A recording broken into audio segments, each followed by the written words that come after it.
Halo Chess Friend. Terima kasih sudah klik video ini, like dan subscribe channel Indonesia Chess Today. Masih dari Norway Chess 2025, kita kembali mengulas permainan Magnus Carlsen. Di fase endgame, langkah Magnus tak terbendung. Dia mengalahkan pecatur India Arjun Erigaisi. Magnus memegang buah putih, Arjun buah hitam. Magnus membuka dengan pion C4, dijawab Arjun pion C5. Putih pion G3, hitam menjawab pion G6. Ini dinamakan pembukaan Inggris variasi simetris. Putih gajah G2, diikuti hitam gajah G7. Setelah putih kuda C3, hitam juga mengekor dengan kuda C6. Putih benteng B1, hitam kuda F6. Magnus merancang serangan dari sayap menteri dengan pion A3, dijawab Arjun pion A5. Putih pion D3, hitam pion E6.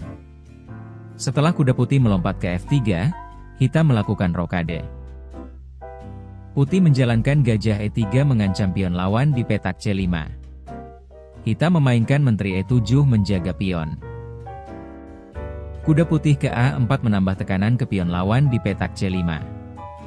Hitam menjalankan langkah bagus pion D6. Setelah putih rokade sayap raja, hitam menggeser benteng ke B8. Putih mulai mengajak pertukaran di petak pusat dengan mendorong pion D4, hitam menerima pertukaran, pion makan pion D4. Pertarungan merebut petak strategis tak terhindarkan. Kuda putih memakan pion D4, dibalas kuda hitam makan kuda putih dan gajah putih giliran memakan kuda hitam. Sampai di langkah ke-14, posisi putih sedikit unggul. Selanjutnya, pertarungan di sayap menteri dimulai.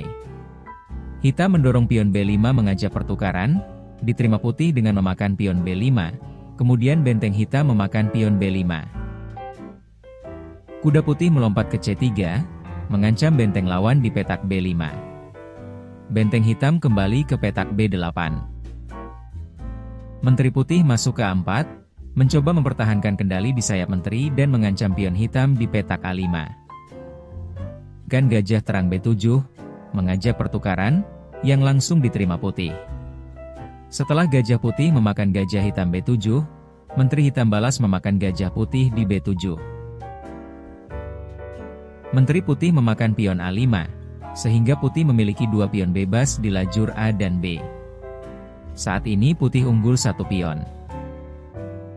Hitam mendorong pion E5, dijawab putih gajah E3. Hitam mendorong pion D5, dengan niat menggarpu kuda dan gajah lawan.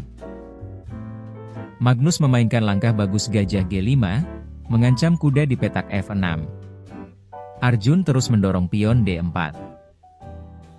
Setelah gajah putih memakan kuda F6, gajah hitam balas memakan gajah putih F6. Kuda putih melompat ke D5, dijawab hitam dengan gajah G5. Kuda putih melompat ke petak B4, dijawab gajah hitam ke petak D2. Setelah menteri putih memakan pion E5, gajah hitam memakan kuda di petak B4. Pion putih balas memakan gajah hitam di petak B4, yang langsung dimakan menteri hitam. Benteng F putih bergeser ke D1 mengancam pion D4. Hitam menggeser benteng F ke petak E8 mengancam menteri lawan. Setelah menteri putih mundur ke F4, benteng hitam memakan pion E2. Giliran benteng putih memakan pion D4, dijawab menteri hitam ke petak B7 menguasai diagonal panjang yang mengarah ke pertahanan raja putih. Menteri putih ke petak F6, juga berupaya mengunci pertahanan raja lawan. Di momen krusial ini, hitam menjalankan benteng E6 mengancam menteri putih. Langkah itu dipertanyakan. Analisis engine memperlihatkan keunggulan meningkat.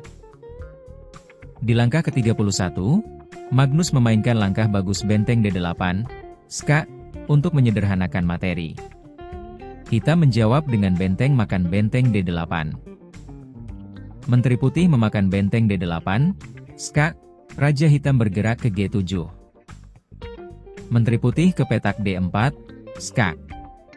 Raja hitam kembali mundur ke G8. Putih mendorong pion B4, berupaya promosi. Hitam mendorong pion H5.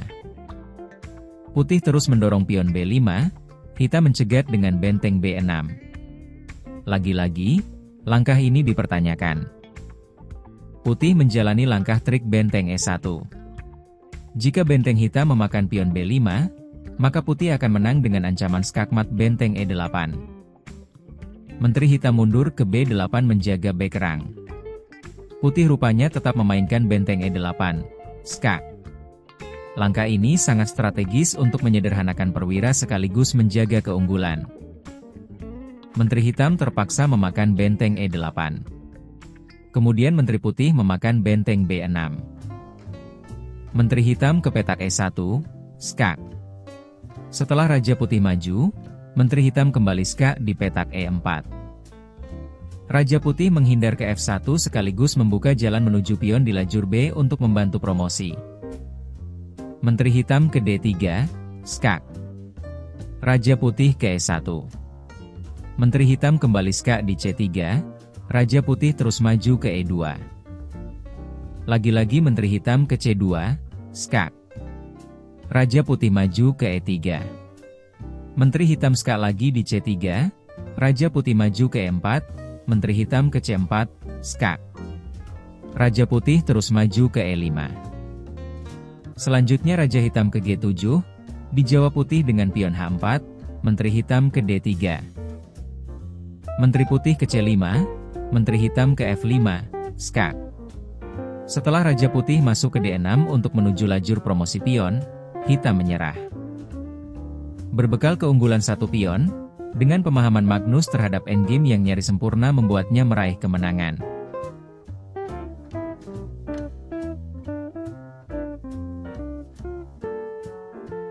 Di partai ini, akurasi langkah Magnus 98%, sementara Arjun 92%.